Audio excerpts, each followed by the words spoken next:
Welcome back to another episode of the Ratchet Ramblings podcast presented to you by the CSPN. I am one third of your host. I am Jeremy, aka Black Dante on Twitter, aka Niggamort, aka Prince Harry X was out up there looking sick, aka people that don't use their blinkers and their lights should be admitted into some kind of care because they are not the fuck okay. And one two-thirds of your hosts will not be here. Candace won't be here again this week. But she had an emergency with Big Mama Toogies, aka London, aka the Blue Ivy of this goddamn podcast. Um, but just like last week, me and Curtis will POP hold it down. And speaking of Curtis, what's up, y'all? You guys know me, Trilificent on all social media. Also known as the Twitter user formerly known as Coonloaf. And no, I am not that Turkish person that got that at name suspended. And real quick, because we do have an illustrious guest and I want to introduce them. Gemini season is coming, and I don't really care how you feel about it. I don't care who was in your life that you did something to and then they quote unquote did you wrong. Let's not throw around words like bipolar describing Geminis, because that's a real illness and we need to stop that. With that being said, we have the team captain of Bullet Ball Extreme on the podcast. yes. We have a fan. we have the Tony Stark of Black podcasting. It's been a minute since we had him on. The Prince of Ligatry. We are rejoined. Thank you, Curtis. We are rejoined by a good friend of the show, our boy Rod from the Black Guy Who Tips. What is going on, my boy? Oh man, I appreciate that very kind introduction by both of y'all. I would not say Tony Stark podcast. I would probably refer to myself as the Captain African America of podcast. Because I don't know that I'm as savvy as Tony or arrogant, but I appreciate y'all having me on, man. I listened to last week's show. I've listened in the past, have been on in the past, and Curtis fit right in. So it's like y'all got right back to the niggotry at hand. Yeah, it's been a minute since the last time you've been on. Curtis is our third host, but first of all, when you do friendship, it's always dope to do podcasting. But when you do podcasting with your friends and they just as much of, if not more, niggery than you, it just fits right. Hold on, Wasabi. Hold on. You speak for your own niggotry levels, all right? I told you last week, you and Candace the MVPs of this goddamn show. Okay, I'm just here. Okay. And I told you last week, you've been coming for the crown. We're not going to diminish the gains that you've made. Y'all just ain't gonna let it go when I call Ashley a warthog. You just not. Y'all just not a whole warthog. Like, what's wrong with you? Did I lie is my question. That's not the point. Like, all right, okay. Well, listeners, we're off to a rousing start already. Yes, I've been drinking. Hello. Yeah. Well, honestly, all three of us have been drinking. Rod came from brunch. I'm over here drinking Crown Royal. Curtis, what did you have? I had vanilla rum and root beer. Good luck, everybody. So let me go ahead and pay the bills right quick. Like I said, you're listening to a CSPN Media Podcast presentation. You can go to our website, cspn.us, and click that Ratchet Ramblings tab. And search and listen to all of our old episodes. All of the ones that have Curtis on them. All of the first ones and the old ones, the OG ones that got Rod on it. But all of the episodes, as a 5-star podcast, because we're not gonna count that 1-star vote. As a 5-star podcast, we give y'all hashtag content. And it's worth it, and you're gonna get these laughs. So it's fine. And if you like what the hell we got to say, and these jokes that's gonna fly about these reality TV shows, you can mosey on over to the Keep Our Podcast Free tab on the right side of our website and shop with all our many sponsors. We have Busted Tees, we have Amazon, we have Triangle Wine Co. We got a whole bunch of shit. We got a whole bunch of sponsors that Classic has provided for you, the listener. And if you shop with our sponsors and use all our promo codes, all it does is of no extra cost to you. It just gives Classic a portion of the brick to keep the lights on and keep all these shows free, including this one, so you, the listener, won't have to pay to listen to me sound like. Go ahead, Curtis. Motor oil fountain. There you go. There you go. Because I wouldn't pay to listen to that shit either. Can I add leftover bacon grease? Yes. You know what? A bacon grease fountain, like a fondue fountain. Yes. Bacon grease. Raw, you are doing amazing. Also, since we're here on Rod, because you know you're a friend of the show and we fucks with you, go ahead and plug in the Black Guy Who Tips. Yeah, I mean the Black Guy Who Tips you can find on iTunes, Stitcher. Search the Black Guy Who Tips. It's a comedy podcast where we do it 5 days a week. Me and my wife, and we just talk about all kinds of random stuff. And if you like what we're doing on here as a guest, if you like this, you'll probably like our podcast. And there it is. And with that, all the church announcements out the way, all the bills are paid. So let's get to this. Let's get to this fuckery, shall we? Like last week, we only got 2 shows because Black Ink done gone off. Because I saw niggas on the timeline saying, "Where's Black Ink?" crying about it. I'm like, did y'all watch this season? Because we could have did without it, to be perfectly honest. But you know, good luck, everybody. Not only that, but it was like 21 episodes in. Right. And they did the whole season finale speech. Right.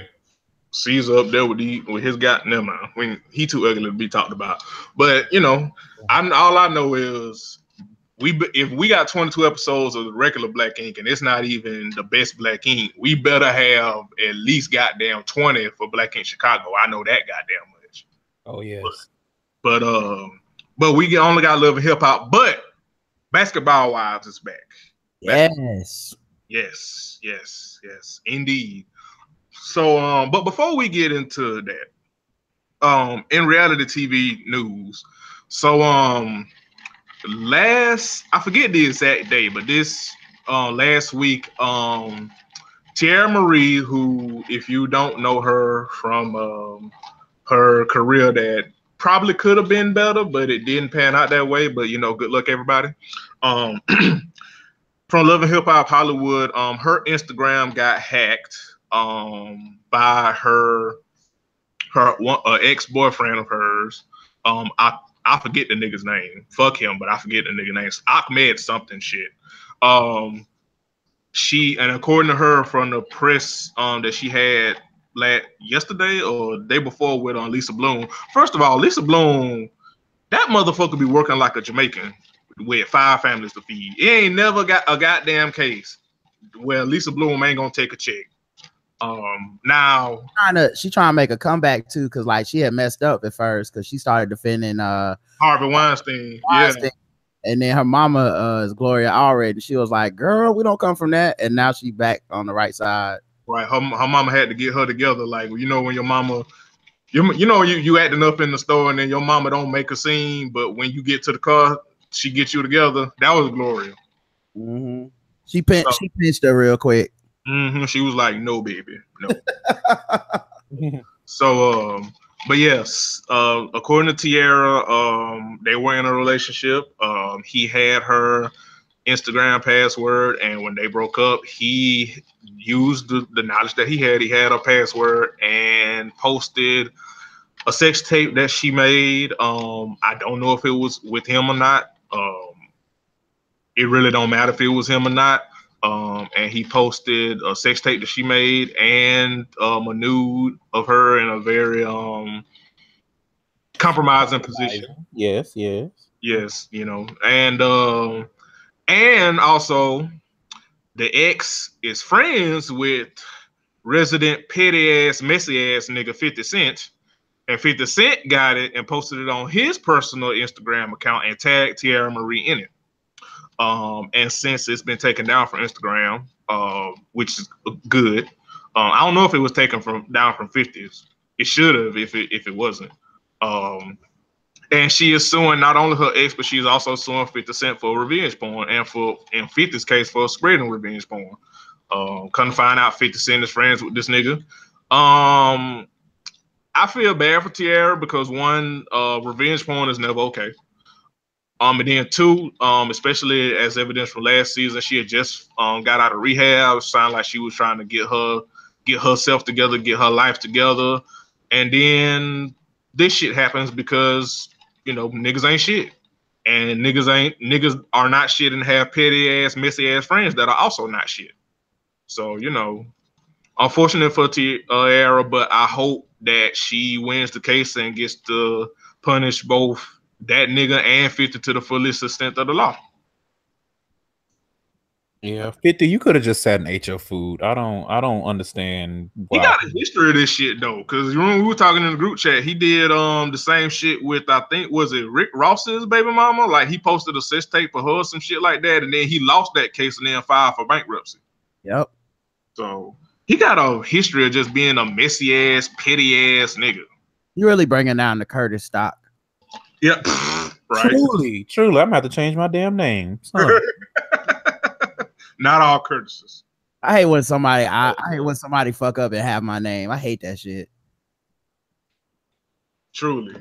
Especially when they have a long running history. Like, and ain't 50 like pushing 40? You too damn old to be like this. What's wrong with you?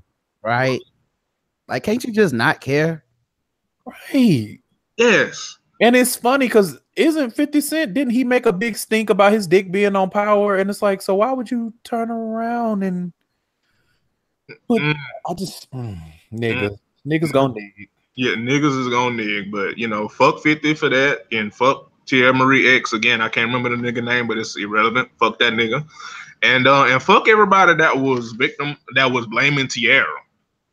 Cause I saw that on Twitter and some podcasts. Well, not podcasts, but a couple of people. Cause I know like y'all know I hate my coworkers. And I'm gonna give you another example why like some of my coworkers were talking about it and they was blaming Tierra, like this is why you can't let niggas record you and why would you even have that on your phone? Like, she's grown. 2, grown people do shit like that. 3, she trusted the nigga. 4, why is it Tierra's fault and why not his fault for breaking her trust and being a fuck nigga? Like, because that would require blaming a man and making a man responsible for something. And we can't be doing that. You know what, Raj, you're right. I forgot. This is America. Mm-hmm. Yes. So, good. America's favorite pastime. Blame the woman for everything. Right. That's so wild because it's like if you have sex with the dude or you had a tape or a sex tape with a guy, the expectation that you will have your privacy violated is just a given.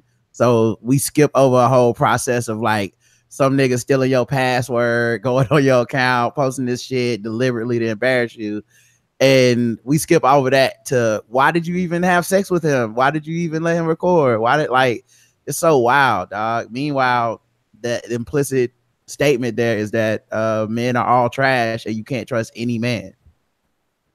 Right, but again, that will require self-examination and examining the culture of men, TM, the brand, and the system, and we can't do that. Yeah, it's also wild too because like everyone just about has sex, right? It shouldn't really at this point be that embarrassing that we all have sex. Like even if we got caught having sex like on a tape, it really should be a thing where we're all like, well, they're having sex. I do that as well, and we all do it. But we're so like immature and so misogynistic that even if a sex tape comes out, it's like, this woman has sex? What? It's so wild. Now, Rod, I'm gonna have to push back a little bit on that because not everyone is out here having sex. The black nerds. Okay. Curtis, get off this goddamn podcast. That's why they hate them black women, because they not having sex. That's a good point. You know what? Y'all two niggas, I can see. Y'all having y'all on the podcast at the same damn time. This is good luck, everybody. But but yeah, good luck, Tierra. I hope you win and fuck them niggas. And with that said, now how we normally do this, Curtis, what you got the least amount of notes on?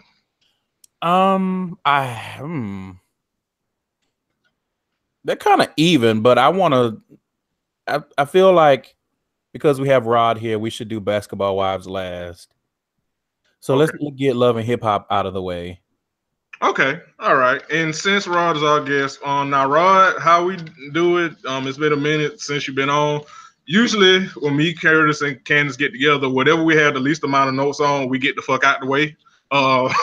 And when we talk about the shows, we don't do in order of how the episode went. So wherever you want to start, that's where we're gonna go. And you the guest, so go ahead. Wherever you want to start, that's where we're gonna go. I guess we could start with Kirk dressing like the SWAT team. Yeah. Was this nigga go out there at the Raccoon City? What was he doing? Yeah, he was definitely dressed like Rhythmless Nation. I was so disgusted with this old trying to act young nigga. Oh, he's the worst. Yeah. He dressed like the nigga. He dressed like the nigga at the basketball court, the old nigga at the basketball court that talked the most shit about the youngins, and then you get him on the team, and this nigga sorry than a motherfucker. Yeah, he talk like that nigga that won't play. You know, Yeah. Hey, we got 9, man. You been talking all that shit. Come on. Oh, you know, this knee. Y'all This want steroid. you don't want me to get out there, boy. You don't want this. You don't want this post move. I'm like Kareem with the hook. Yeah, man. It was weird because like he put like I really love Rashida, man, but he put her in such a bad position. Yeah. Over the We last love Rashida too, but we love Rashida, but she right? Like, didn't he do? It's like he did something. It's unfair to her, but it's like he did something that subtracted from her glow, and I could just feel it. Like I don't like she's really bossing up in real life. Like she opened up another store. She was just in either Fortune magazine. I think it was Fortune magazine. She was in a feature for that. And I still just be like, but you let this nigga back in the house though? Why? you put that tape on that goddamn That tape is still in that house. like Curtis said last week, I want to love Rashida so bad. So bad. That tape on that TV is still bothering me. It's upsetting me and my homeboy. And the way that she keep trying to tell the story, like she keep telling the story to paint herself as a hero, which I understand because I mean she didn't do nothing wrong. But it always has that twist where she ends up letting everybody down because she did let the nigga in the house. She's like, girl, you won't believe what this fool did. Came to my house, big old moving van, bunch of boxes. What, girl? He did what? Yes. And then he just gonna talk about I need to move in and it's better for the kids and stuff. So I was like, oh, I know you said hell no. Girl, I said, come on in and just, put your stuff. She just stopped telling the story. Just stop. Yeah. When Erica was like, finish him, sis. I was like, she's never gonna finish him. Yeah, I literally got that in my notes. I'm like, Rashida, baby. Oh no, baby. It's like that's the other thing. Like the way she tell the story, it's like you know what? She tell the story like somebody Mima that you think she telling like this damn hero, like Ross said, this hero story from like her heyday and shit. Then you get to the end of the story and it's like, oh. No, it's like if Rosa Parks told you about the time she was on a bus, but the end of the story was like, so then I moved to the back. Like, but what did? Like, why'd you even tell the story like that, then? Yeah, you know what it reminds me of? It reminds me of whenever they start telling the story at the beginning of the end of Jeepers Creepers. And they're like, yeah, we fucked him up. And it's like, did you fuck him up or did he run out of time? Right. Yes. Yes. Curtis, accurate. Perfect description. Yes. You sure you didn't just survive? Yeah. You survived. Yes, this isn't a story of triumph. This is a story about nigga, we lived. Yes, but because I know there's nothing they can do about it on the show, right? It's not, life happens, but when it ended with his mama dying and then she had to come in there and console him, I was like, this nigga he deserved to go to the funeral alone. I hate him. Okay, so it ain't just me. It ain't just me.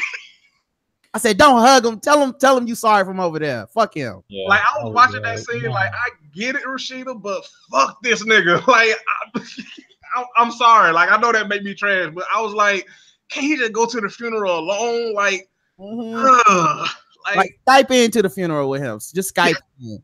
FaceTime or something. I'm like, no disrespect to your mama, rest in peace, but it's you. Like I just can't stand you. God damn. You could have hugged him in there, whispered in his ear, I'm sorry, your mama raised a bitch.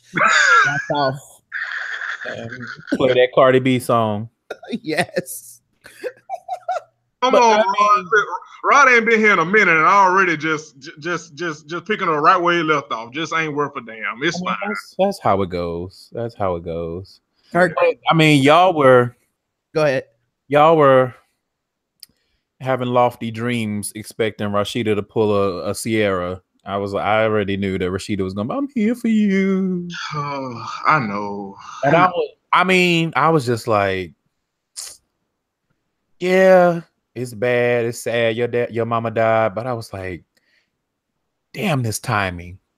Right? That was the only thing I kept thinking was like, fucking timing. Like she deserve a little bit more mad. Like I saw the preview for next week, so I feel like he gonna fuck up again because it is Kirk, so we can rely on Kirk to fuck up this goodwill that he has engendered. So I do feel like she still has some more anger in him, and this shit right here should not be an excuse for her to forgive his trifling ass, won't see his baby ass, wear a SWAT jacket ass for a shirt ass. Correct. Like you're right. From the preview, it's like in this moment she has a heart. But next week, it seems like she is going to be like, now, look, nigga, keep that bitch away from the rest of us. You go be a goddamn father, but just keep that bitch away from us, and everything will be all right. So speaking of that bitch, help me understand why she still is trying to have a conversation with Rashida and why that other chick, I keep forgetting her name. Sierra. Why? I don't get it. Like, what do you think having a conversation with Rashida, if Rashida is upset that the nigga had a baby with you, you think talking to her is gonna get him to do right by the baby? Like, help me understand, because I think 2 + 2 equals Hachu. I think it's so couple of things, and then I'll shut up and let Rod jump in here. I think you're right, but I think it's 2 things. I don't think she's trying to talk to Rashida to get Kirk to do right. I think she just want to talk to Rashida just so, because she even told Tiara, like, I just want me and Rashida to have a conversation. I think her wanting to talk to Rashida is separate of her trying to get Kirk to do right. You know what I mean? It's like she want to clean the slate with Rashida, which, girl, good luck.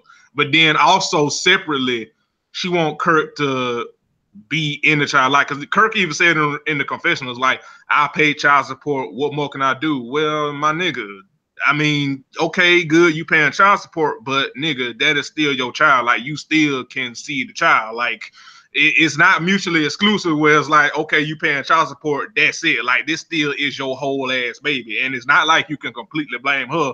Because, like, she trashed for what she did, and you trashed for what you did, because you repeatedly have done shit like this to Rashida over the years. So it's like, you ain't scot-free here, my nigga. So I think those 2 things are separate of each other. But with that said, girl, Rashida don't want to talk to you.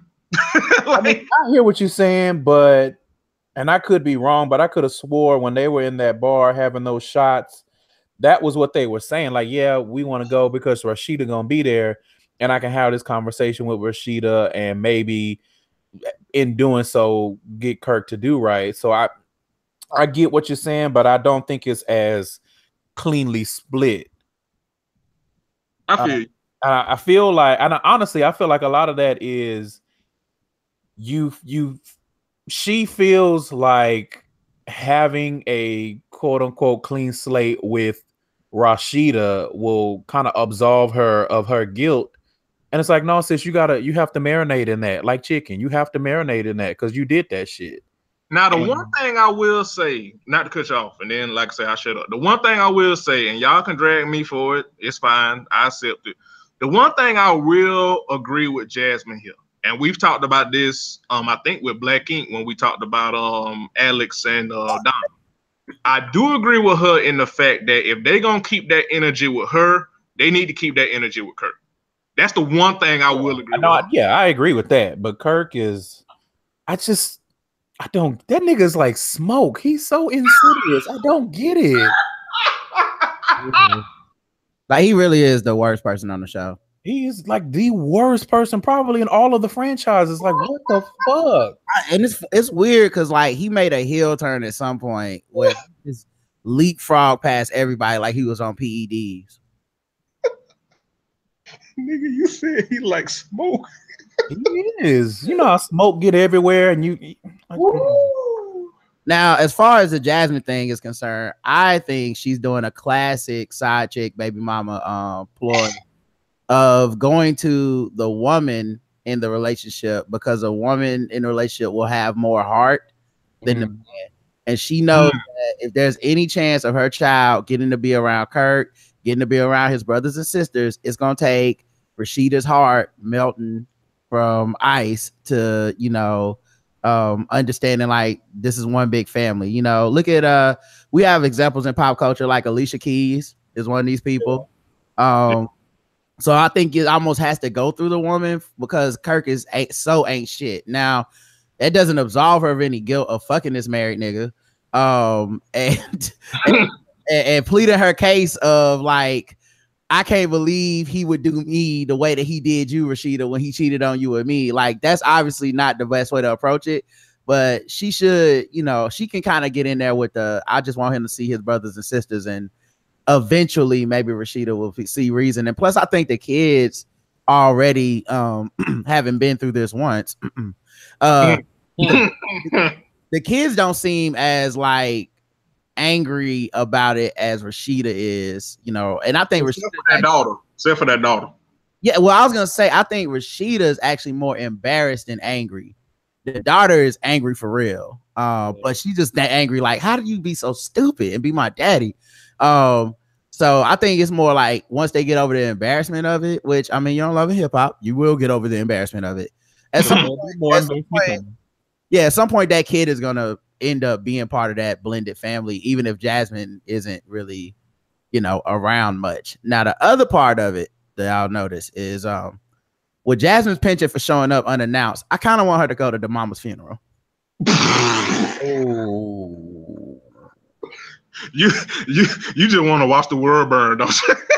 Look, Kirk don't deserve grace, okay? So if Jasmine show up at that funeral, every time she show up, like, I want my $2, I'll be happy as fuck. Like, embarrass him again, sis. Don't let him go. No, if he go to the movies at Black Panther, I want you sitting a row behind him in a seat with that baby crying. Like, you want to take care of this? Because he don't deserve no peace. He don't. I agree with you there. He don't. I hope she move in the house and putting some more tape up. Like this yellow tape, this my room.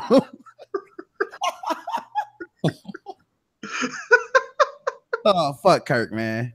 Yeah. You know, I would be like, the only thing is I agree with you if it weren't for the fact that Rashida will also be embarrassed. Right. I think that's the rub. Like, yeah, Kirk absolutely deserves this embarrassment, but it's also going to embarrass Rashida too. Well, not only that, but it's also going to embarrass whoever's event it is. Just like Jock was like, "Yo, don't bring that shit to my." So my nigga Jock was like, "Hey, look, I don't make too much money and been in front of these white folks. So y'all be fucking this up." Jock did what they should have done on Black Ink when they were in Atlanta and be like, "We are in the white folks' neighborhood. We have to use our inside voices." Y'all was like, I'm trying to get everybody in here fried, dyed, and laid to the side, and y'all niggas is starting shit over by the damn hot oils. Get out of here. But I'm serious, man. Like, and then Rashida got Kirk like this in the first place, which is another reason I think Rashida's so defensive of like making sure Jasmine's not around, because she like, you not gonna do what I did to get up in here and get so I think that's another reason she's so like. Because I mean, you know, them first two kids, the oldest two kids aren't Rashida's. This their first baby together, and then within the year of them having a baby, this nigga goes and has a baby with some other chick. Like, I know she's super mad.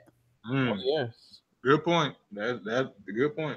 I know she wake up every day like, I know you fucking lying. I want them to go to the bedroom and this tape on the side of the bed, dog. That's what I want to see. Like, what your arm doing over here, Kirk? Get your arm back on your side.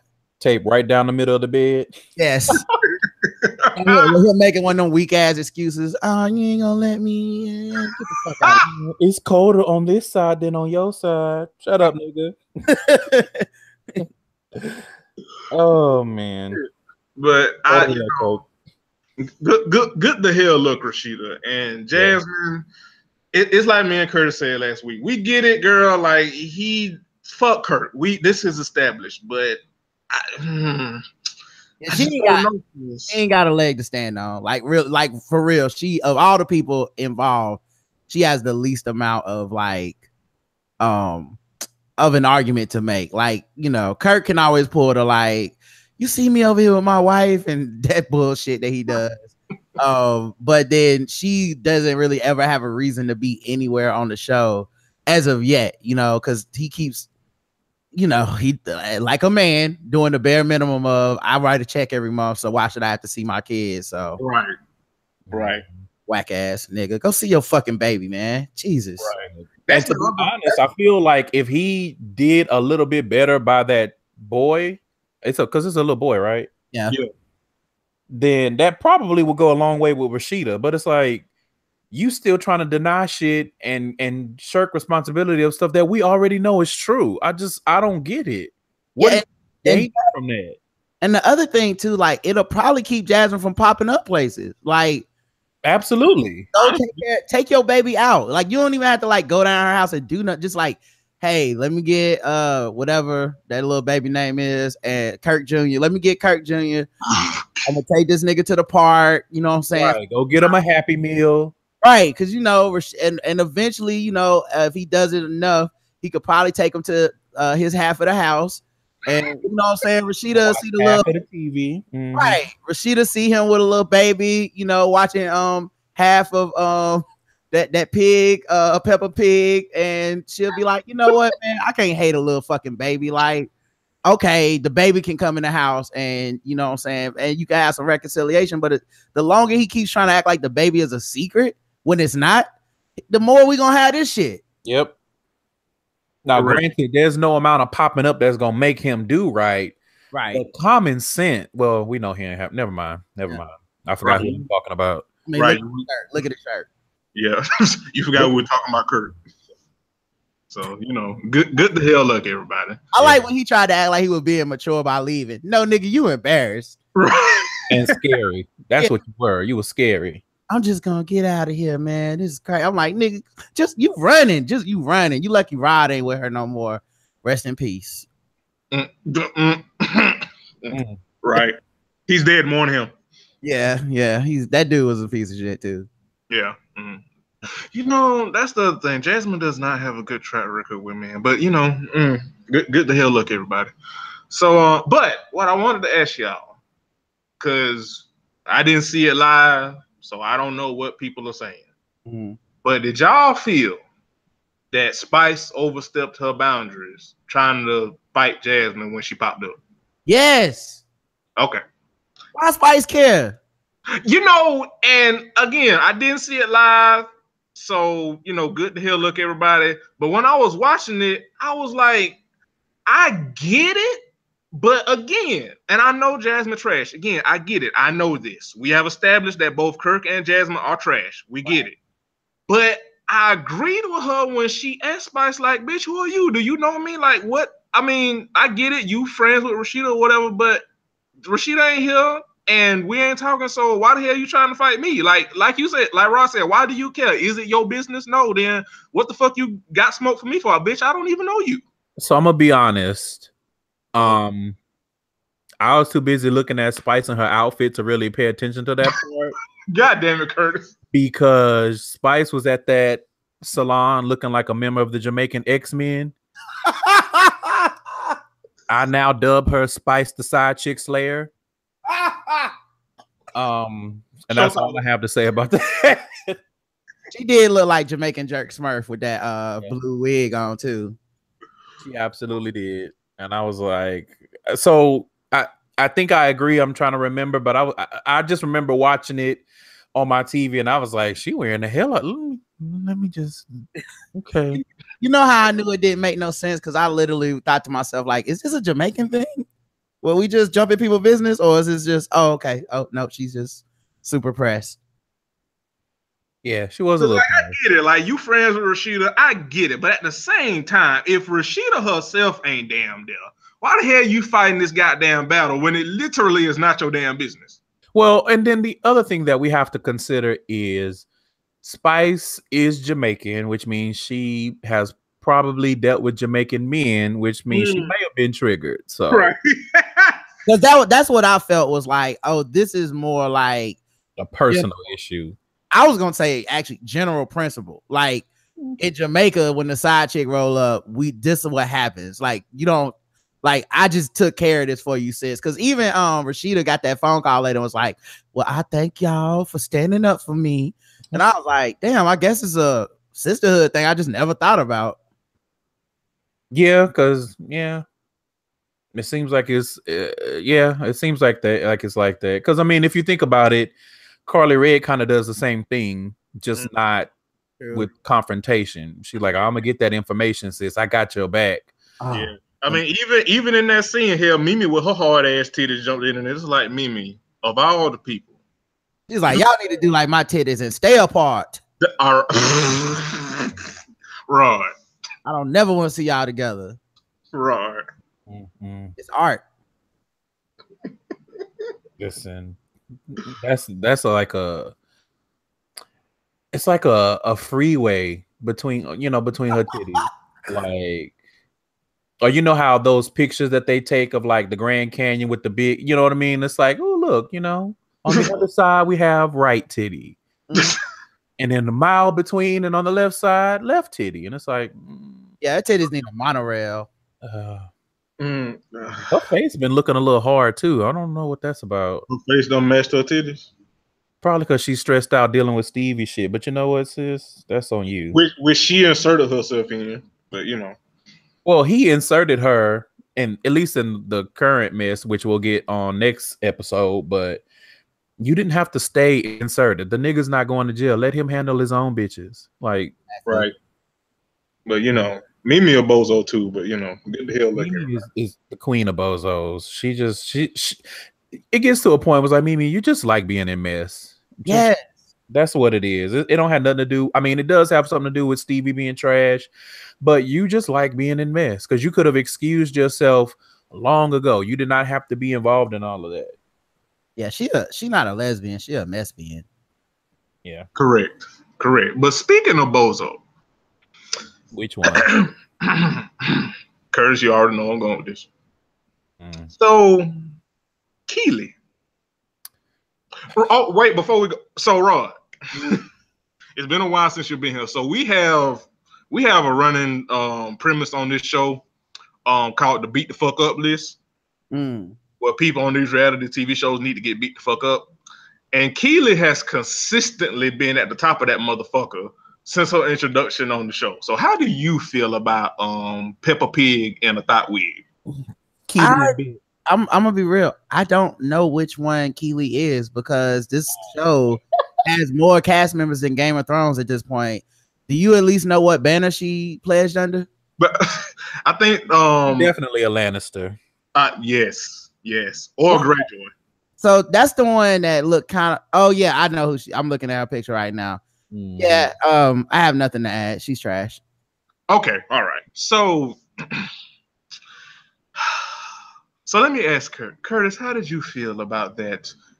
I got to use my white woman voice. That meeting that she had with Blue Da Vinci. Okay, I'm gonna be honest because I can give credit where credit is due. She did have a few key points. However, you can't sit there and say you haven't been in our son's life, you haven't been around, and then when he says, "Well, I'm trying to be now, can I see him?" You say no. I get trying to protect the boy, but you can't have it both ways because if you continue to keep him away from his son, then you always gonna be able to say that he's not. That doesn't make any sense. Also, like I think now again, we said last week. Now, one, because Keely has been so trash, it's hard to And it's that thing where it's like men are trash, and we know this, but also Keely trash. So it's like you can't give Keely the benefit of the doubt.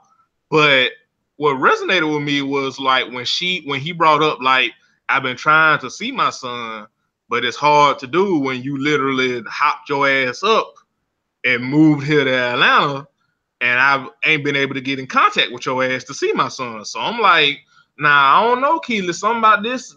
2 + 2 is equaling her true right now. So not only that, the other thing that stuck out to me was it seems like I won't even say it seems like, she pretty much admitted that it's more to do with her relationship with Blue versus his relationship with the son Xavier. Right. She's like, you did me wrong, and she started crying her little, bacon fat tears. It was like, so what does this have to do with the boy though? Like, right. Having done whatever happened in y'all's relationship, y'all haven't been together. You got a whole other dude who secretly don't want you, but and partly due to you being always in some mess. But well, I mean, I don't know if that's fair because we don't know Bachi's intentions there. That's true. But yeah, I just, it was nice though in the end to see a couple that's supposed to be co-parenting and at least halfway make some ground. So this was the only episode that we've seen since her introduction where she wasn't complete trash, but she still sits very high on the beat the fuck up list, and she did get bopped upside the head, but she needs a full blown. Yeah, I think Kurt will be at the top of my beat the fuck up list right now, but that's fair. I agree. I would say Keely is probably sitting at number 3. Yeah, Kurt is number 1, and what's his name? BK is probably sitting at number 2. We'll get to his ass. Yeah, we'll get to him. And the other thing with the Blue Da Vinci, one, I don't know why, but in her confessionals, why does it look like she always got caught in a lie? She always getting caught in a lie. She always lying. Right. Her face looked like, I'm like, did you not? I guess it's like Thanos. I didn't teach you how to lie because she don't know how to lie good. And then the other part was, as hard as she tried to go on him, the second that dude started talking to his son, you could see that she realized, like, man, I can't stay this mad at this dude, at this boy's father. Like, this shit is stupid. And that boy loved his father. You know what I'm saying? Like, I know he spelled his name like blue cheese instead of the regular blue. But you still had sex and procreated with that man. Like, the least you could do is let him see his kid if he's doing all the other stuff you claim he's doing. Agreed. So, good to hell look. And I really would say good to hell look Blue and good to hell look the child and Keely. That's all I got for Keely's. But since Rod brought him up, so BK Brasco. Now, my niggy sense, to piggyback to, shout out to my good friend Curtis. My niggy sense listen, let me tell you something. When both Tommy and Carly Red are in agreement that this nigga is trash, I'm gonna believe you trash. I'm sorry. Yeah. He was like, I may not be completely honest with Sierra about everything I have going on. It's like, okay, I'm just way to wave that trash flag. Just okay. Now he the one with the secret kids, right? Mm-hmm. And the girlfriend, secret kids, but confirmed secret girlfriend. Right. Okay. Yeah. This nigga ain't shit. Yeah, the one that wants Sierra to stop talking about Shooter, but meanwhile back at the ranch. Yeah. So it's just my niggy sense. Like when two arch rivals, using that in heavy air quotes because it's like y'all ain't, this is not a Pokemon game. Like y'all, this is not a battle, but good the hell luck, everybody. When both Tommy and Carly Red are like, yeah, girl, this nigga hides some shit from you. I'm like, Sierra, you might it will behoove you to pay attention. You know what's weird about it? to me is that she's always saying that he's her best friend. And I'm like, how long? You know them like 6 months? Like, how is he your best friend? You know, I attributed that to her being so hurt by Shooter that she'll take any of the old damn thing. That's fair. Now, I will say she did have a point about the ladies around her constantly bringing up mess like this in front of her other friends. It's like, y'all don't know how to pull a bitch aside. Goddamn. Keep it in iMessage.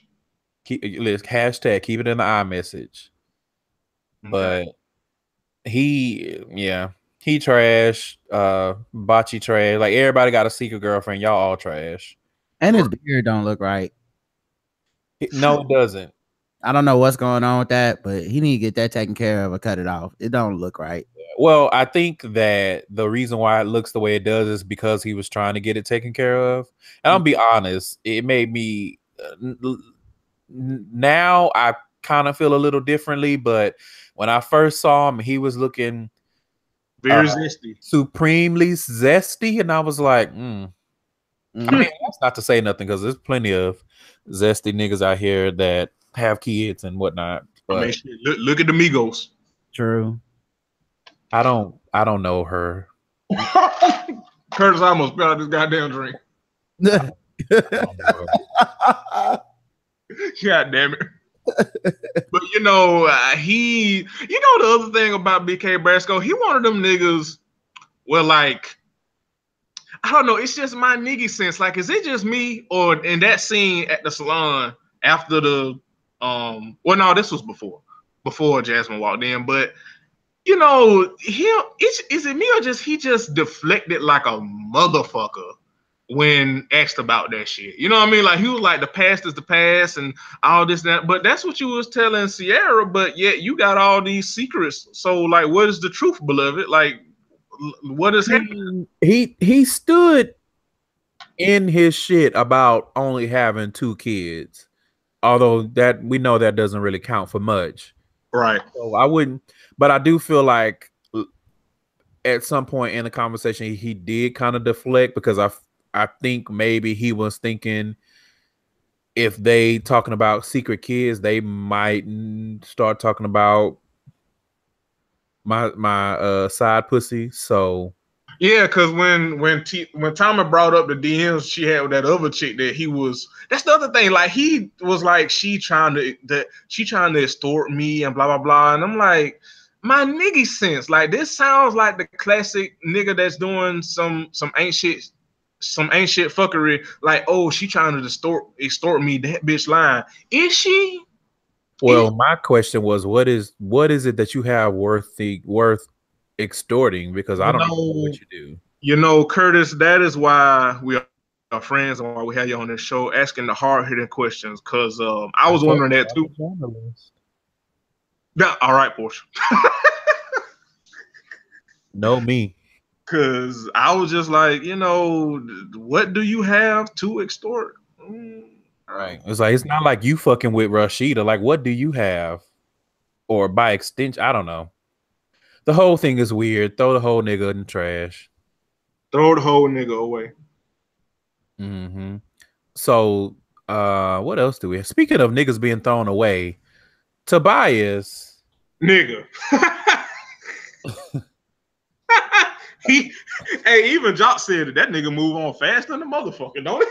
Listen, he moved faster than Sonic the Hedgehog, especially when he saw Spice over there dressed like Sonic the Hedgehog. Curtis. I mean, she looked good, but she did. I love this country way of hollering at her too, because he tried to do a fake Jamaican accent. She said, "No, baby." She was like, "No." Mm-hmm. It's like, I'm just country then. I'm sorry, baby. I was like, yeah, you shouldn't have. You really tried. You flew too close to the sun on that one, bro. Absolutely. You know, absolutely. He tried. She was like, you should have just sat there and ate your food, baby. Right. He's like, what you going, bumper clot down by the beach, boy? She's like, nah, that's not close at all. She was like, I'll fuck you up in here. You see what I almost did to Jasmine? I also I like that he was into a woman that just was about to beat another woman's ass. Like, something about that really was like, you know what? You are not scared to shoot your shot at all. You know, shoot or shoot. You know, shoot or shoot. What I will say is, now speaking of Tokyo, baby, I,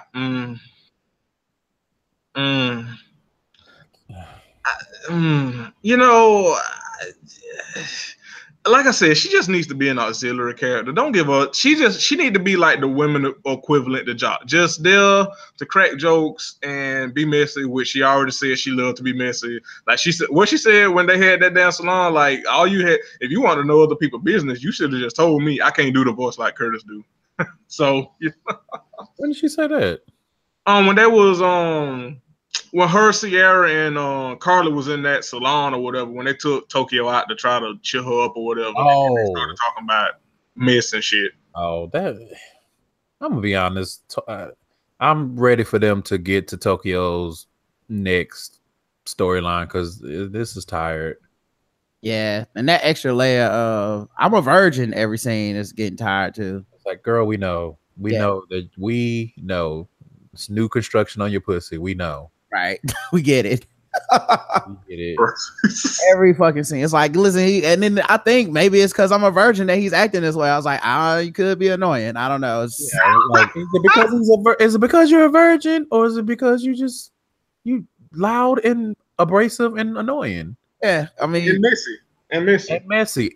And my thing is, how you messy and then easily led? Yes. Everything somebody say, you take it as fact. How? But you messy. I don't get it. How does that work? Again, shoot or shoot. And you, I know one thing. That nigga is lucky they upgraded the budget this year to get park security because she was coming for him in that park last week.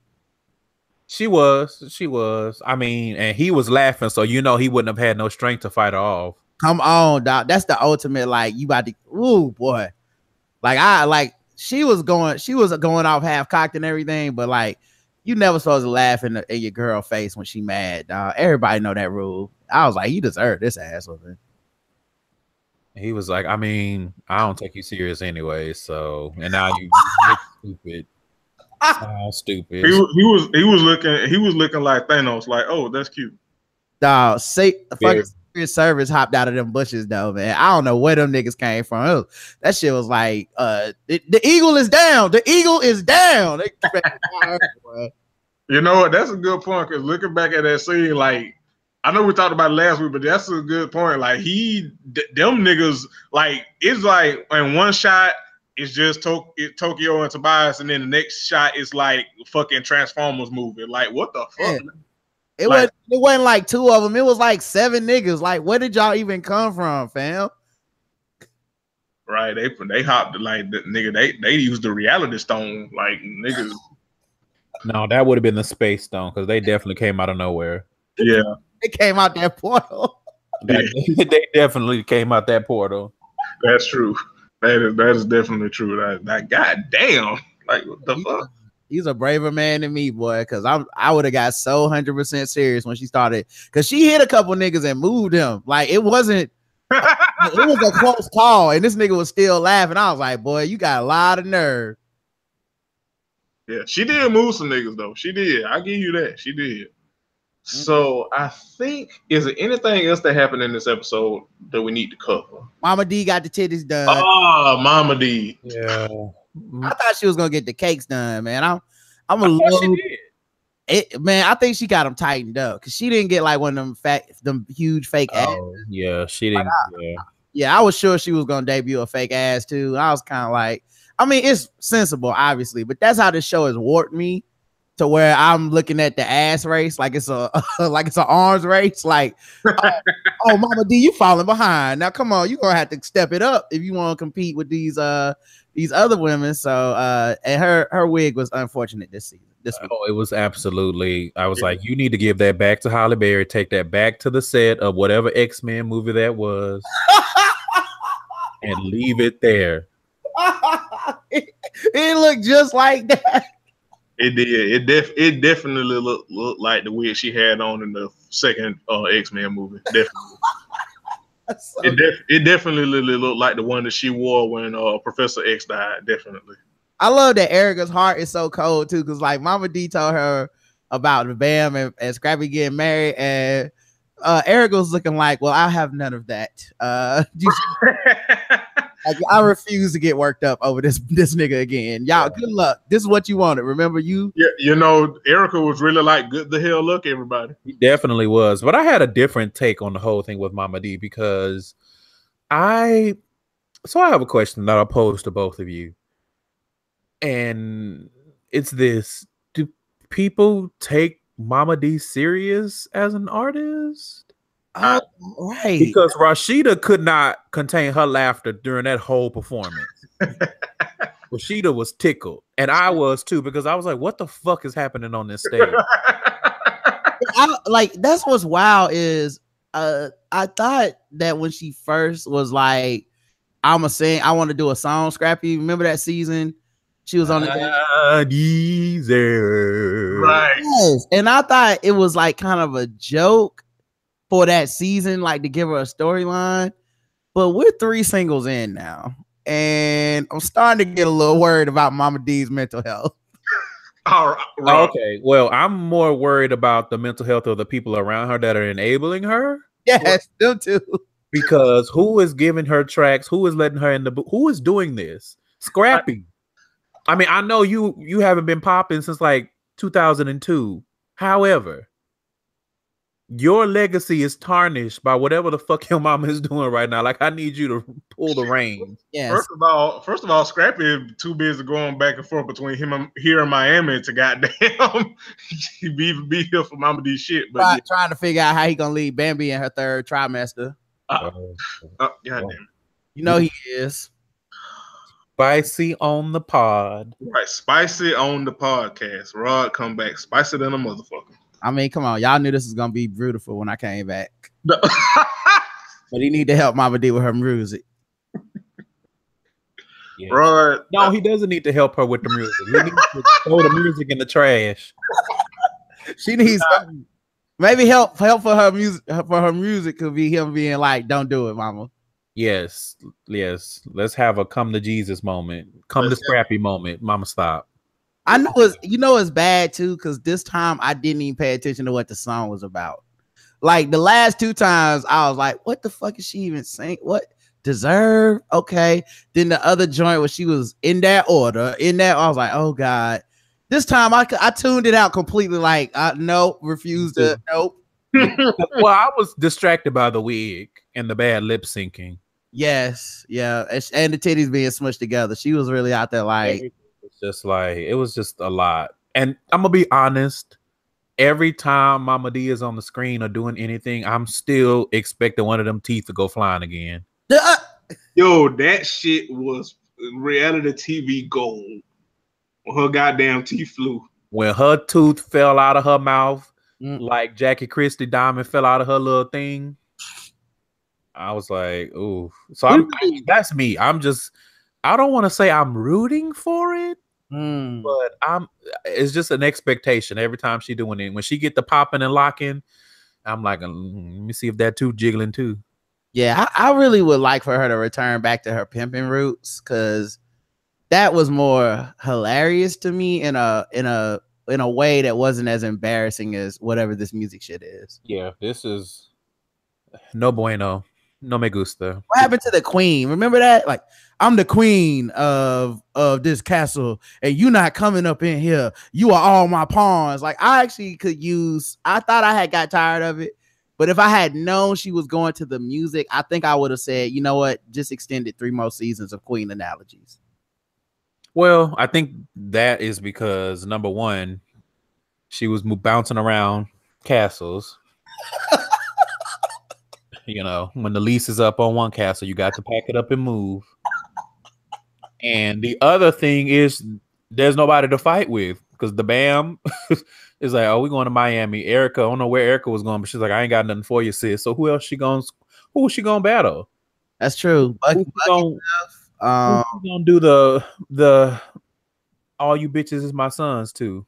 Yeah, Ernest gone, so we all that's out. He's somewhere. Got him a mistress, and her name is Crack Pipe. I know, man. Damn it, Ernie. That's sad.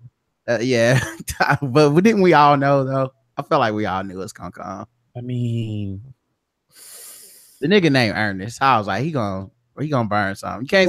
You can't spell Burnest without Ernest. Not only that, but he's also married to her. So it's just like we knew it was a possibility. But anyway, I mean, you know. Good luck, everybody. Good luck. Rooting for you all. Yeah. Rooting for everybody black. Rooting for everybody niggy. All right, Curtis. That might be the show title too. I'm writing these things down. So the last thing before we move on from Love and Hip Hop, because I know we've been taking our time, but we only got 2 shows, so y'all will live. Tommy. Oh, we're not gonna talk about Queen Tommy. She is crown royalty. Well, the thing about it is, I'm trying to figure out if she's a little bit too crown royally, because the way that it is presenting itself to me is like she might have a drinking problem, but I can't tell if it's the editing or what.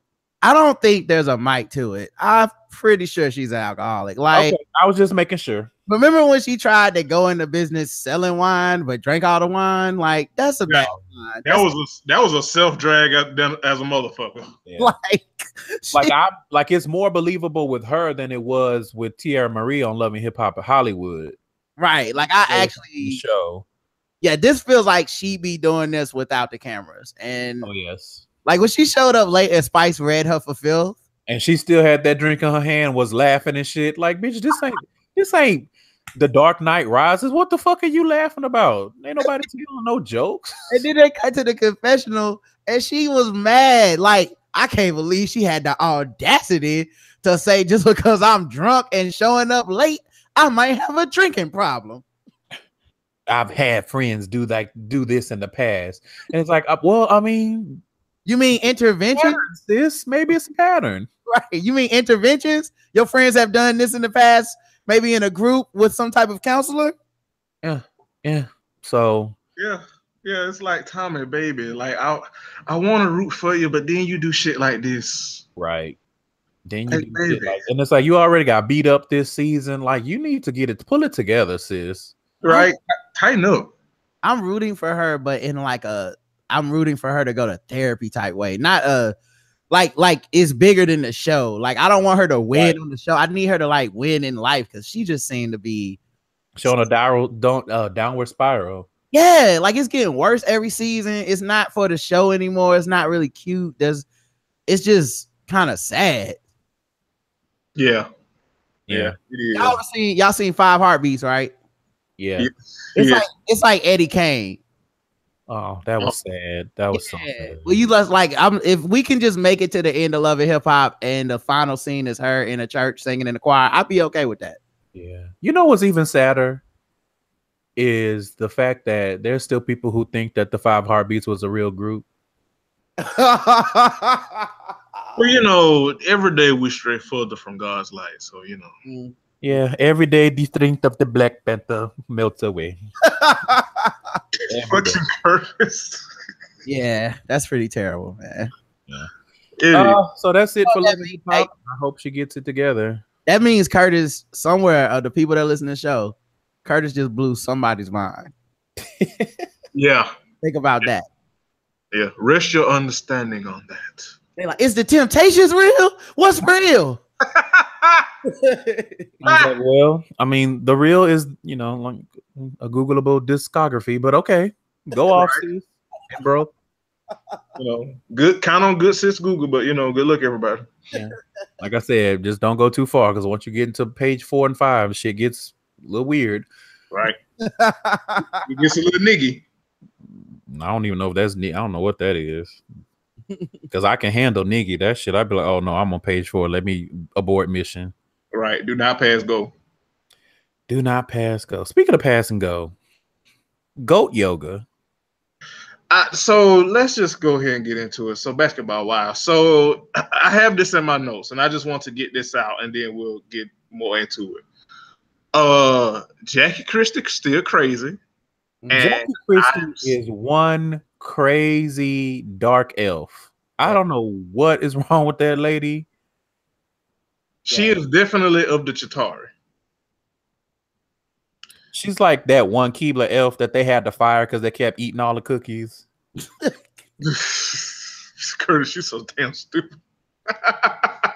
He is so evil, dog. Like, you ever meet somebody so evil you just believe every bad thing you hear about them? That's her. Yeah, oh yes. There's nothing you could tell me about her that I'll be like, nah, not Jackie. Like, if you was like, did you know she once ate the heart of an infant while it was still beating? I'll be like, Rob, yes, of course. Yes, and like you can't believe like if somebody told you, you know what, Jackie Christie donated $1,000 to cancer research, you'd be like, no, the fuck she didn't. Right. Like what? And then what did she expect in return? Was it the heart of a still beating heart of an infant? Because that would make sense. Right. It's just some people that you it's some people where it's nothing good comes from them at the fuck all. Even if somebody lie, you be like, bitch, you lying. That motherfucker is trash. And that's Jackie Christie. Every time I think of her, I just be thinking, what kind of freaky ass sex are she and Doug having? Because it's got to take he must be into some wild shit to let all that go. Like, you know what I mean? Like, to see past all that evil and crazy. It's got to be some shit we don't even, like, it's not even a section on Pornhub for it because it don't exist. Because there's no fucking way any human being can live in a house with someone like that and not be like, I have to get a divorce.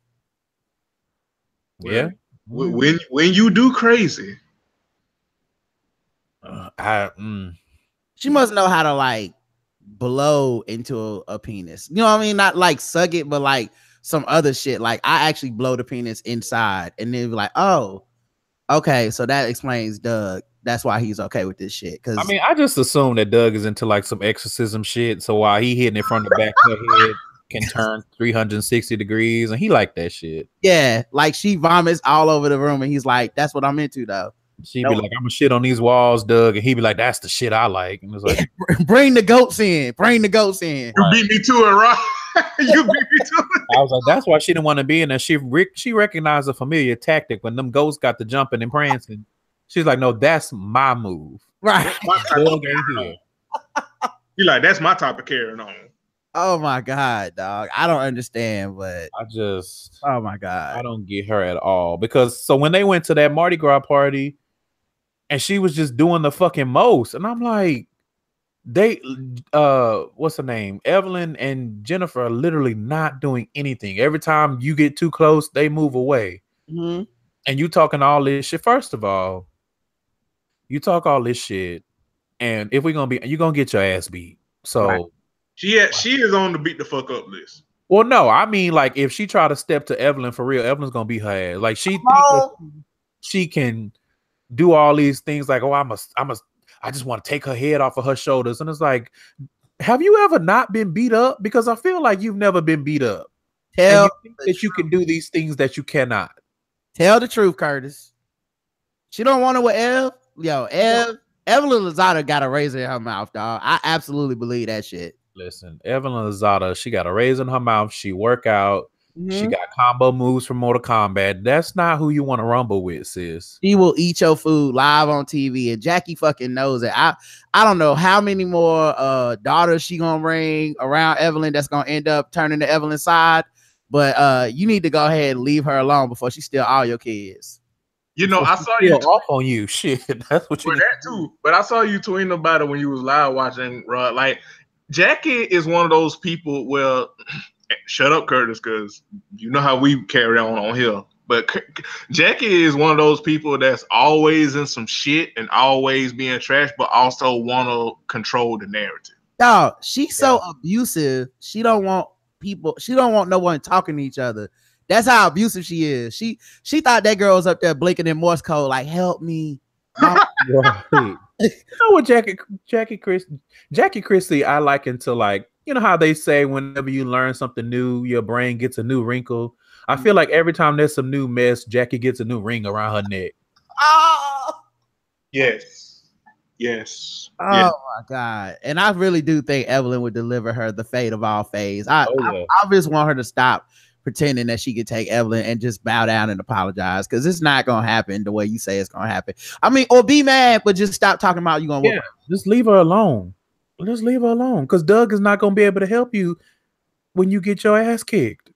Yep. And Evelyn seemed like the type that don't like talk about it. She just fuck you up, and then you go, oh, okay, I see now. I had you fucked up. Evelyn is walk it like I talk it. Yeah. Evelyn the type of like, she'll fuck you up and then be like, now here's your phone so you can call an Uber to get to the hospital, bitch. Right. Like, why'd you make me do this to you? Hey, I was having a perfectly nice night with Jennifer, sitting over here picking on these cat daddies, and you done fucked everything up. Right. And I'm just like you were saying, she's so abusive.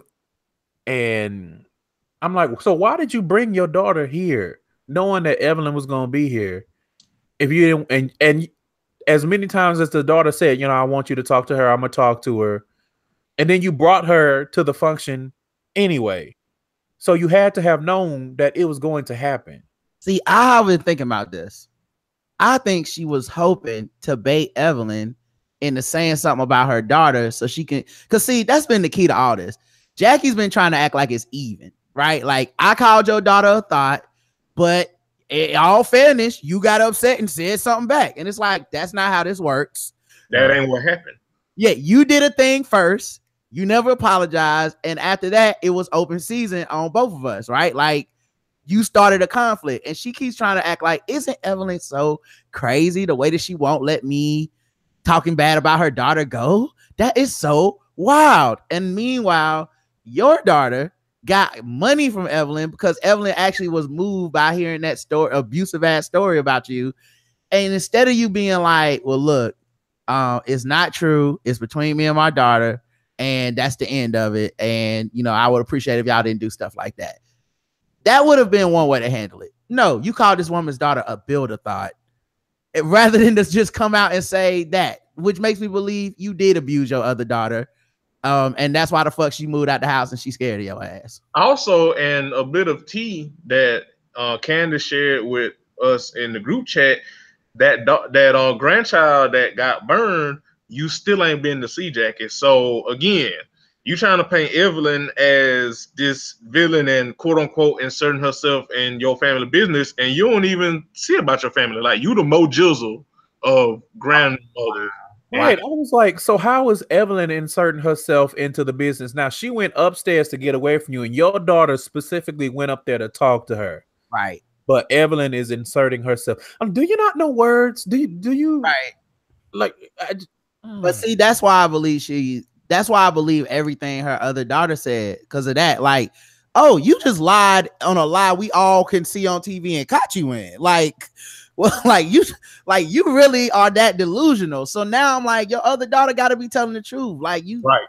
Like, why? Like, if you able to lie like that and believe, and like, I feel like she could pass a polygraph with these lies. Like, these are not because she believes what she's saying. She believes her own height.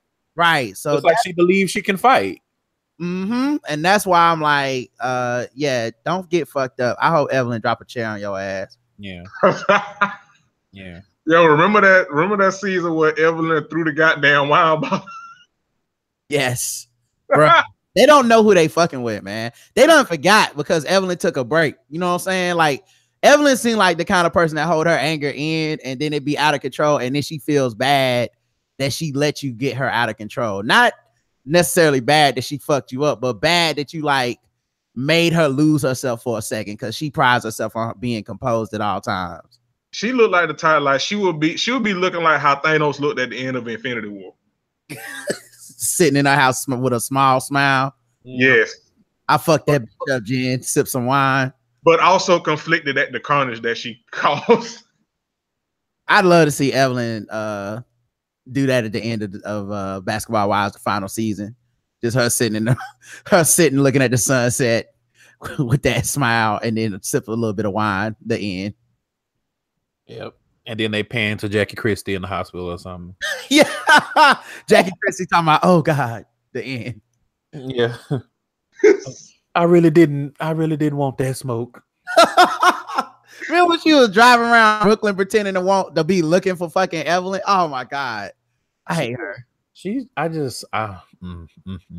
not a likable motherfucker at all. And to think that when that shit happened, there were people I saw with my own two eyes on Beyonce's internet saying that Evelyn was in the wrong for that situation with Jackie's daughter. And I'm like, what? Are y'all okay? Like, but what? Evelyn wasn't even the only one who donated to her daughter, was she? No. And also, if it was that big a deal, then why the hell didn't Jackie give the damn money back? Like, right. Be like, well, here's a check, but I got my family. You don't need to be, because it was somebody else. It was a man that she was mad at. I can't remember who it was. No, she wasn't mad at the man. It was on Matt Barnes. Matt Barnes donated. She wasn't. Yeah, she didn't have no smoke for Matt Barnes. She just had smoke for Evelyn. But it's like, if your thing was people need to stay out your family business, then why you didn't have no smoke for Matt Barnes? Yeah, right. That same energy. I hate her. I wish she was taking Kirk Frost. Oh God! You know what? The world doesn't need that kind of evil. That's how much I hate her. The world does not need that kind of evil. The visualization. Oh God. That's the evil that she deserves, but not that we deserve. Yeah, we don't deserve. It's bad enough we got to deal with her as is. Correct, and Kirk as is. Yeah. Also, it feel like everybody that's got to have a scene with her is basically like when Luke Skywalker got thrown in that pit at Jabba the Hutt's club, and he had to fight that big ass beast. Everybody that's in the scene with her has the same. Like Malaysia be looking scared, like, help me. I just want to get out of here. I shouldn't have to do all this for my money, Shawnee. Yeah. Malaysia be like, this bitch is unstable. Where's she have her eye on security at all times. She like, come over here with the ghost, Malaysia. Malaysia just like, please.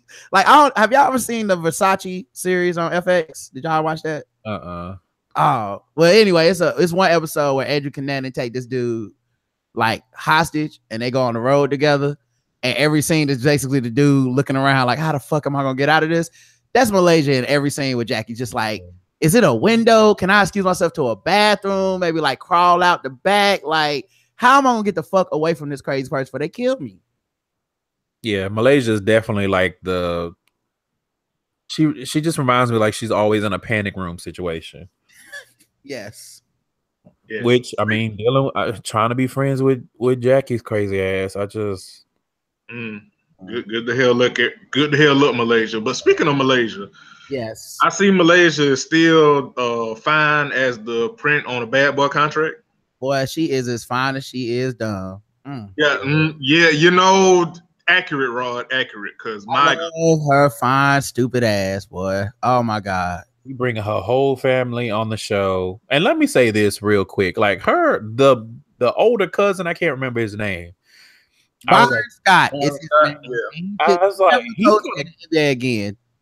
he kind of caked up, and I feel like I'm slacking, so I need to start doing like 100 squats a day because I can't be letting no old straight black man outcake me in these streets. Yo, here's the thing. Byron can't never coach in the NFL, in the NBA again. Like, this was it for him. Like, oh yeah, he got up there talking about some bang, bang, bang. I said, okay, now see, that's the real that I'm gonna play. If I'm interviewing for a job and Byron's interviewing for a job, I'm coming in there with my iPad. Like, hold on 1 second, guys. Right. You gonna let this coach your team? Bang, bang, bang. Is that what we gonna do? Or do the Lakers want to win? Right. So why him and not? Well, you might as well just get John Witherspoon himself. Dog, I was so disgusted with him. But I said, man, I can't. Like, this explains why you had a losing record in the NBA. You out here doing this shit. Yep. Yeah. This is why you couldn't get the Lakers. You had a team full of young niggas with talent, and you couldn't get them niggas to at least 500. And we see why. Dog, he threw away his wife for CC, bro. Threw his wife in the trash. Like, bye. Definitely did. Now, granted, CC. Right.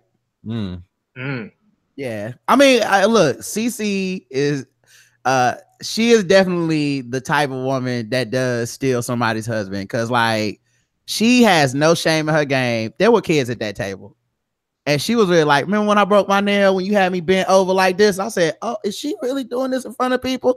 I know Byron must be so embarrassed, and then Byron jumped up like, "I remember, bang, bang, bang, bang." I said, "This nigga." Right, Malaysia looking like, "Oh no, baby." Like, Byron, no, you don't even need the money. What are you doing? Yeah. Right, like Like, Malaysia is just looking like, oh, my dear sweet dumbass cousin. Oh, yeah. I you didn't know how realize that her family was gonna be like part of the cast. Now I thought this was a one-off. Mm-hmm. And I was like, no, her whole family was like, oh no, we here. We like a check too, Shawnee. Hello. Up to. Yep. Cousin Byron out here with the mushroom belt matching the shirt. This nigga, man. God damn it. Right. Oh, yeah, you right. He can't coach again at all. Bro, I've been racking in my mind for years, like, why this nigga not a good coach? He was on that Lakers team. He seemed kind of composed. Now I'm like, oh, I get it. You make horrible decisions. Yes. You know his plays in the huddle was bad than a motherfucker. He was like, hey, man, hey, listen, guys, I don't know what we're going to do with these last 10 seconds, but are y'all still going to the club? Because I'm trying to see if it's some hoes out tonight. Yeah. He in the huddle, he would just have that little dry erase board, and all it would say on it is bang, bang, bang. The dry erase board is like, so what we going, club live, or like, y'all tell me the directions to the club. And I mean, go out there and try to get a shot too while y'all at it. Yeah. Right. Like, do your basketball thing, but where's the celebration after the game? That's what I need to know. Like in the huddle, he'd be like, okay, guys, we down by 2. We down by 2. We need a 3 to win. So one of y'all just pass the ball and shoot. But in more important news, after this, where the titties at? Yeah. Whose sister is that over there in the family? Is that your sister, or like that your girl? Because I mean, I don't want to disrespect, but oh man, that's the time we got to get back in the game, fellas. But let me know. Yep. Right. Yep, absolutely. So we'll see how that pans out and who they beefing with this season. Oh wait, hold on. We gotta mention one more thing though. Hmm? This nigga rolled with a whole clique of cat daddies though. Oh yeah. He was in the club. Oh yeah. Clicked up with the cat daddy sections, fam. They got so excited when Jen and Evelyn walked in there. The men was like, who is this? They was looking like I knew I renewed that Viagra prescription for a reason. Boy, let me put my knee brace on, because tonight I'm going to dance. I'm going to work out this new hip. Yeah. Pass me that Tiger Bomb, boy. I'm about to show you something, young lady. What y'all drinking? They're like, hey there, young thing. That's young tenderoni. Right. Y'all look like a plate of yams. I just want to sop y'all up over here. Come on over here and talk to me for a second. Smooth like a hot comb on nappy ass hair. Right, because Evelyn and Jen ain't exactly no spring chickens, and even they was like, these old ass niggas know. Yeah. They were like, we ain't young, and these niggas got at least 20 years on us. Right. I'm not trying to spend my latter days running hot Epsom salt baths and fucking helping people get down the stairs. Right. They was like, y'all ain't even rich enough. Like, who I look like? Anna, what's her name? Anna Nicole? Yeah, Anna Nicole Smith. Y'all ain't got the range. Y'all don't have the financial range. We do. That old man got up from that table. I said, man, sit your ass down, bro. It's not gonna happen. Like, this ain't what you want, and this ain't what they want, so stop it. Young tenders, let me holler at you. Oh, okay. I'm gonna sit back down. My back. Oh. Right. You got osteoporosis, nigga. Sit down. You got a grown to stand up and shake her hand. Come on, bro. Right. Something I forgot to mention when we were talking about Jackie. That part when Jackie called Evelyn a slick talking loudmouth, and I was like, if that ain't the Spider-Man pointing at Spider-Man in the flesh. Like Peter Parker put on his costume and swung across town so fast. So fast. I was like, nigga, everything that you are saying about Evelyn is you. Yeah, like you just dragging yourself, and you're the only one that don't realize it. Yeah. The only one. You know what it is too? Like, people like Jackie exist in this world because people are more afraid of having to deal with their bullshit than calling them out on their bullshit. Yep. It's not like we at home are the only ones that see it. If we was in a room with Jackie, we would be like, I feel you, girl, because we don't want to fight her crazy ass either. Just when will the scene be over? In 10 minutes? Okay, Jackie, I agree with everything you just said. Let's eat dinner and leave. Yes. Go home to Doug and put on your riding crop and leave the rest of us alone. Yeah, leave us out of it. Thank you so much. Right. Isn't it time for you to go home and untie Doug? Literally and figuratively, yes. Mhm. But so speaking of bosses, Mhm. motherfucking Shawnee. Listen, we love a businesswoman. Okay, listen. When I was watching, when I was watching that, I was like, see, this is what we talking about. See, this is why we stand for Shawnee and goddamn Candy, because they are motherfucking moguls. Okay. Fave could never. Nope. Although, because you did mention Tammy, I have a question that I would like to pose to the both of you, specifically to you, Rod, because I know you do comedy. Yes. And this is no shade, but is Wildin' Out some kind of comedic stepping stone now? I thought it was in 2000, maybe 10. Okay, I'm just making sure because like 09, 10, yeah, like around that when Nick Cannon was still quote unquote hilarious. Yeah. When Cat Williams was still with us, it was a stepping stone. Yeah. It had a time. It did have a time. No, I absolutely agree that it had a time, but I'm just like, that time has passed. Yeah, it's not 2018 time though. I'm not trying to be shady or anything because I know that they have a lot of Instagram comedians and stuff on there, and I was just like, Tammy's like, I was on Wild and Out, and I was like, I feel like Tammy is funny. She has the capability to be, but it's not in the way like when she does stand up. That it's not that, and when she does like wild, it's not that Wild and Out thing. But there's something there. Like when she does the Bonnet Chronicles on Instagram before she went like with all the production value shit she doing now. I like some of those. Like when she just was sitting around talking shit about people or being like, oh, Rihanna just called me and acting like, you know, she was doing her part of the phone. Like there's some good comedy there, but it's not what she's trying to make. It doesn't translate over. Yeah. What she's no offense, because I don't want no problems, Tammy. Yeah, I don't want no smoke. I just have questions. Yeah. So, you know, good luck to Tammy and all her comedic endeavors and her messiness, because she definitely speaking of funny, she definitely didn't realize that Evelyn got the funny bone too, because that heel walk. Listen, so listen, I was in here screaming because I was like, so Evelyn, you just gonna get on TV and basically say that Tammy walked like Yoshi when she in heels? Evelyn is low key. Evelyn been funny for years, dog. She just reserves it for mean petty moments, and if she really does like to just go out and have fun and shit, and then it gets ruined by the mess. Like she really, like sometimes it's like she would have she used to be kind of boring on the show, quote unquote, but it was because she really was there for like, let's just have fun, drink, and then somebody like Jackie would come mess it up, and it looked like Tammy trying to step in and be the next person to get these jokes. Yeah, because I'm like, what is this beef that I don't get it? Like, what is this? Where is this coming from? Because I don't remember them having any kind of beef at the end of last season. Yeah, I think it was like the very like last episode or 2 episodes. Tammy tried to join in with Jackie and be like, well, Evelyn needs to stop trying to instigate this too. And I'm like, now Tammy, come on now. You know you ain't gonna be able to keep that alliance with Jackie for no amount of time. Nope. So just calm the fuck down. Like, and then Jackie, Tammy tried to make it about like, was it like Evelyn didn't come to her book?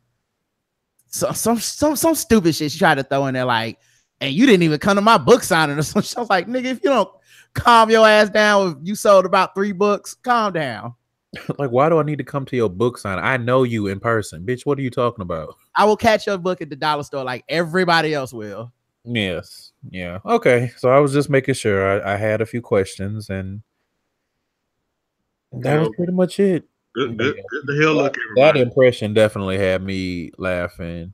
So good.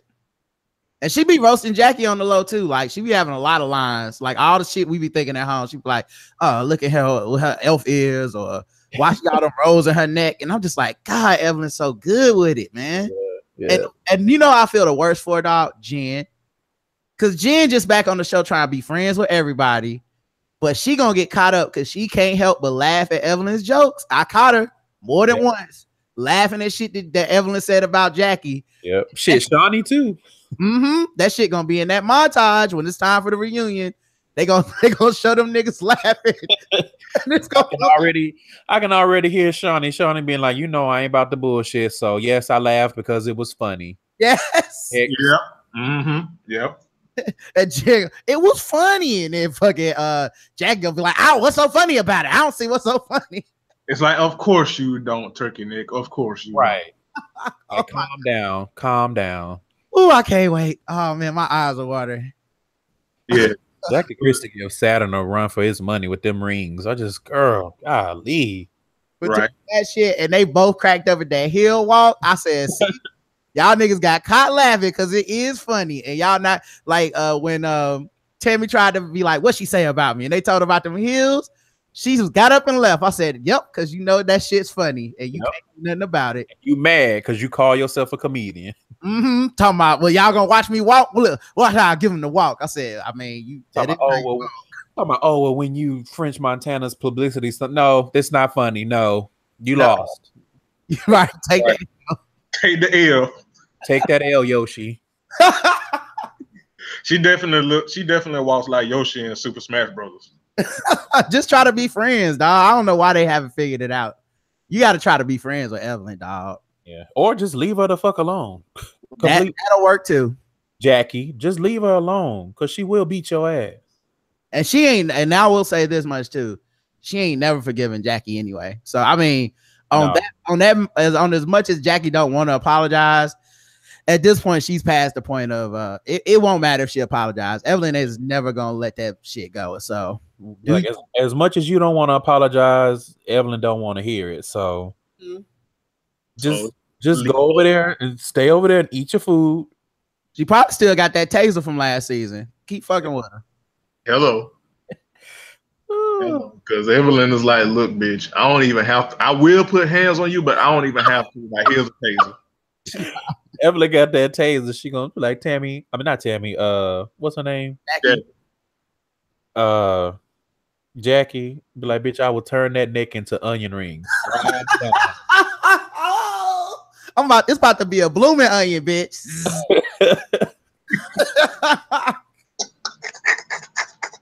Oh, not want that smoke, Jackie. Calm your ass down.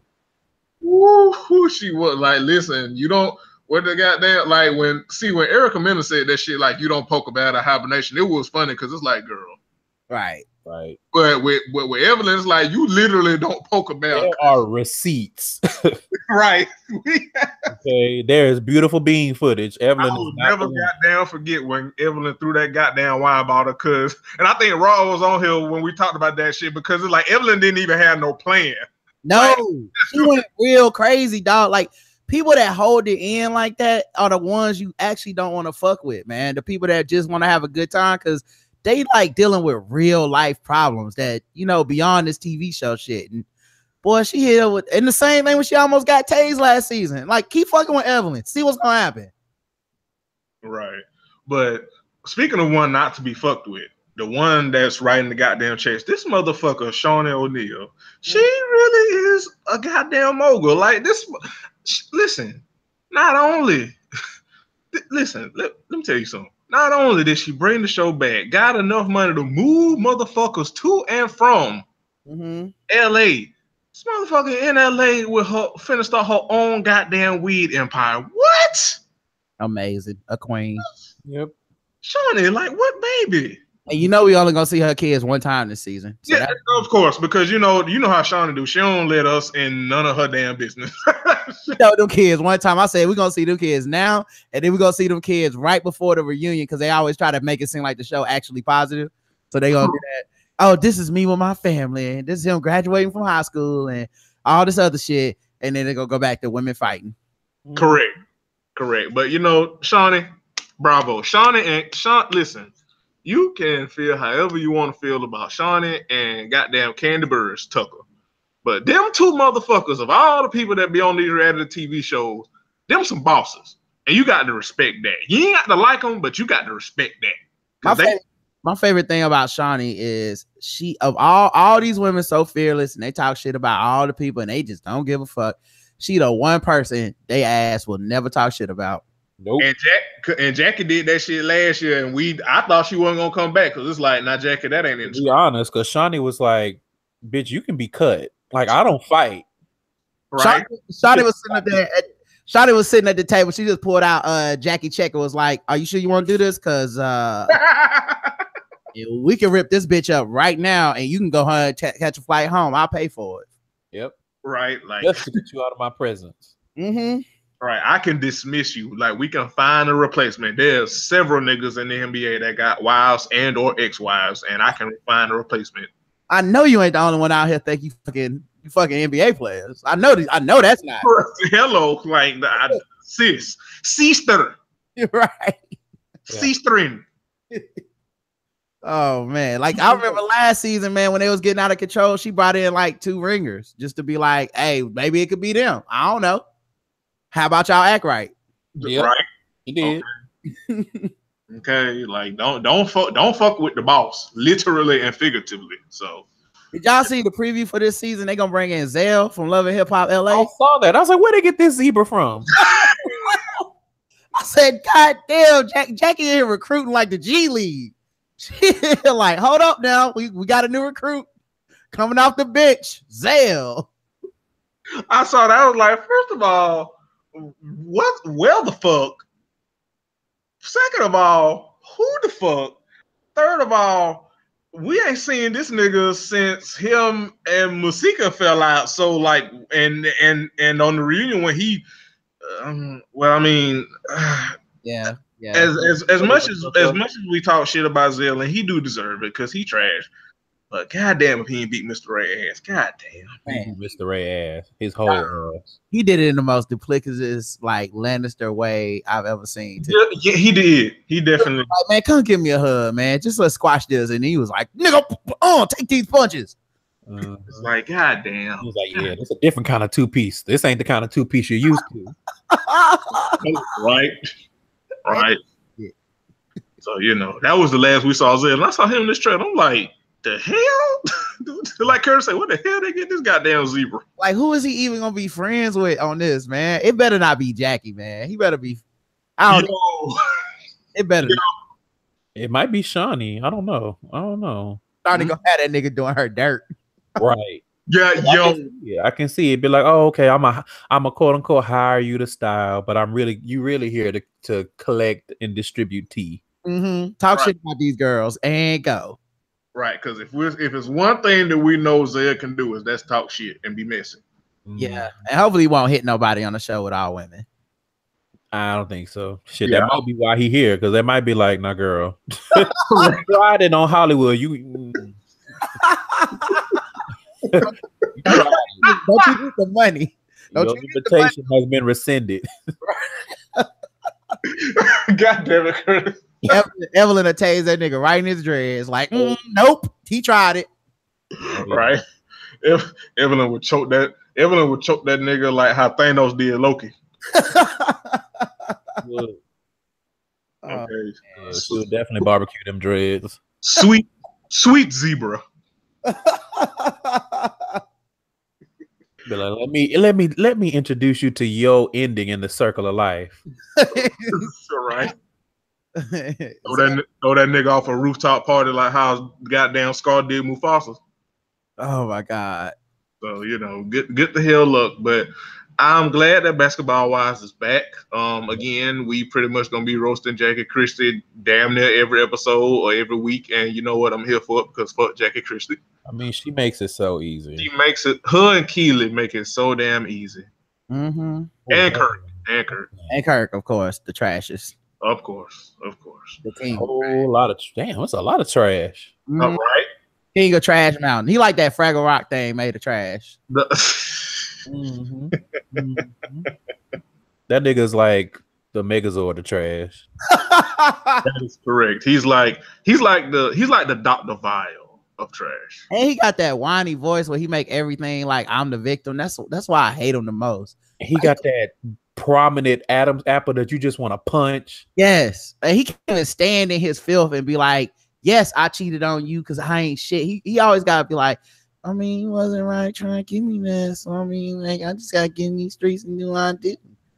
I never forget when he was talking to goddamn Scrappy, and goddamn that nigga said, I mean, they crucified Jesus Christ. And Scrappy was looking at him like, nigga. Right? Scrappy has some good faces that season too. He did. Yes. Bring little Daryl back. True. Yes. Need to see little Daryl one more time. Right. Lil Daryl and the Bam. Yeah. Bring them back. We need some happiness in this show. We need, and I like Jessica Dime this season too. She don't want no problem. She's like, I just want to take my baby to term and let this NBA nigga take care of me. Okay.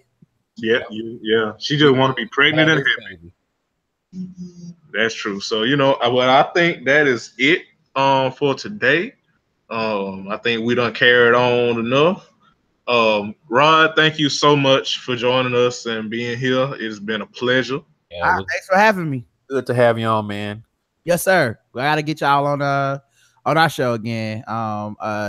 Jeremy, and then for the first time, Curtis, I gotta get you over there. Whoop. Of course. You know, just send the email, my nigga. Just send the email. I got y'all. But yeah, we're gonna wrap up and get up out of here. Thank you all for listening. Thank you all for supporting. You know, leave a review. You know, we get that 1 star, that Lipstick Alley 1 star woe taste out our mouths. You know, just don't nobody want to see that. You know, like we know we the shit, but you know, it's just you know, some people you can't please everybody. Even Jesus had haters. Even all right. Even Christ. All right. but you know, thank you to everybody supporting.